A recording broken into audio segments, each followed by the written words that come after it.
तबाही के मनाजिर जो कि आपको हम टेलीविजन स्क्रीन पर भी दिखा रहे हैं।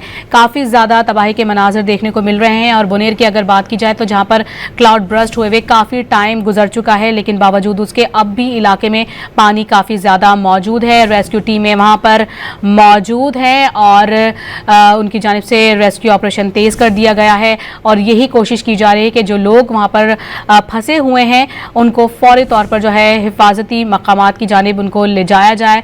और अपने नाज़रीन को बता रहे हैं कि सुबह से ही तमाम तर सूरत हाल से अपने नाज़रीन को आगाह किए हुए हैं। अपने नाज़रीन को बताएं कि सूबाई हुकूमत की जानिब से 2 रेस्क्यू के लिए 2 हेलीकॉप्टर भी मुहैया किए गए थे, जिनमें से एक को हादसा पेश आया। अब्दुल हकीम मोहम्मद हमारे नुमाइंदे हमारे साथ मौजूद हैं, उनसे जानते हैं कि इस वक्त रेस्क्यू टीमें कहां कहां पर मौजूद हैं।